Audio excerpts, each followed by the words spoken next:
이어서 간추린 소식입니다.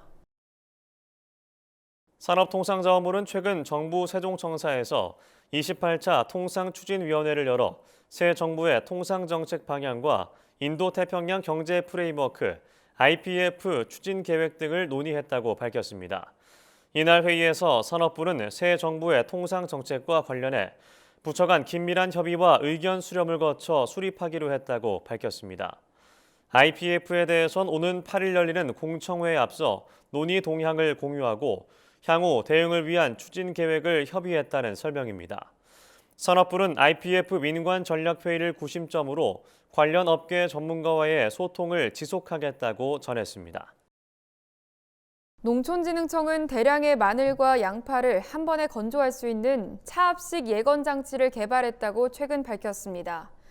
해당 장치는 송풍기와 펠릿, 비닐 등으로 구성돼 구조가 간단하고 재배지와 온실에 쉽게 설치할 수 있다는 게 특징입니다.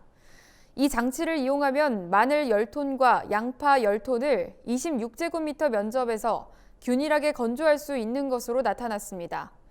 농진청은 내년부터 예건 장치를 농가에 본격적으로 보급하고 수확 전 건조가 필요한 다른 작물에도 적용 범위를 넓혀갈 계획입니다. 금융위원회는 숨은 금융자산 찾아주기 캠페인으로 금융소비자가 찾아간 자산이 1조 5천억 원으로 집계됐다고 최근 밝혔습니다. 금융위에 따르면 지난 4월 11일부터 5월 20일까지 6주간 캠페인을 실시한 결과 총 255만 개 계좌에서 약 1조 5천억 원의 잠자고 있던 자산이 환급됐습니다. 유형별로 보면 보험금이 7,822억 원으로 가장 많았고 휴면성 증권과 예적금, 미사용 카드 포인트가 뒤를 이었습니다. 금융위는 여전히 상당 규모로 남아있는 숨은 금융자산이 소비자에게 돌아갈 수 있도록 지속 노력하겠다고 말했습니다.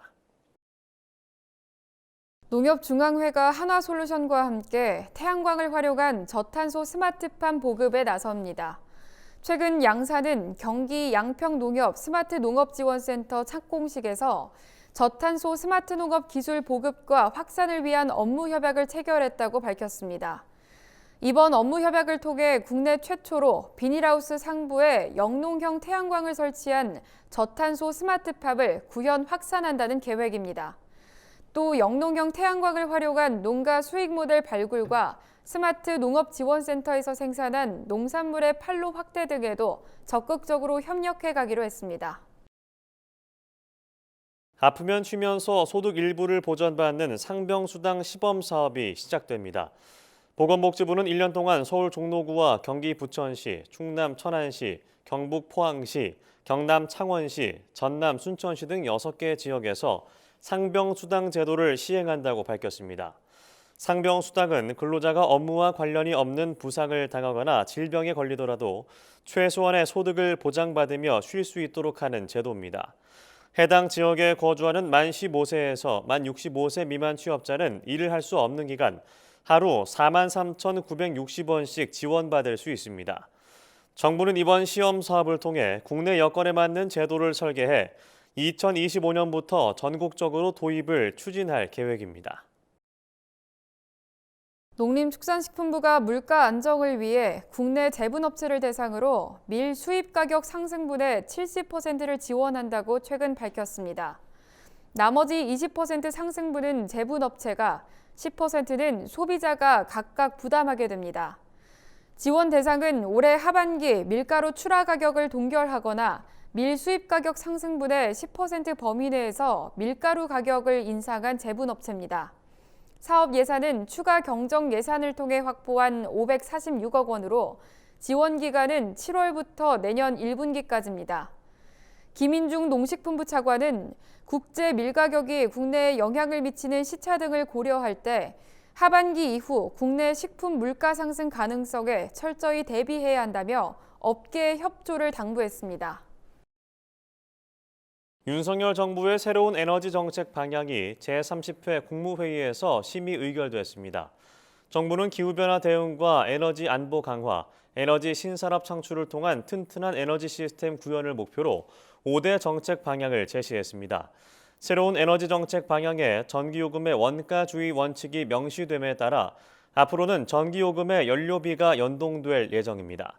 이 밖에도 에너지 정책 방향에는 원자력 발전소 비중 확대, 자원안보특별법 제정, 에너지 복지 강화 등의 내용이 포함됐습니다. 세부적인 추진 과제들은 올해 4분기에 수립할 10차 전력 수급 기본 계획과 내년 3월 계획된 국가 탄소 중립 녹색 성장 기본 계획에 담길 예정입니다. 농협중앙회가 여름 폭염이 해소될 때까지 고령 취약 농업인을 대상으로 폭염 예방 안내 상황실을 운영한다고 최근 밝혔습니다.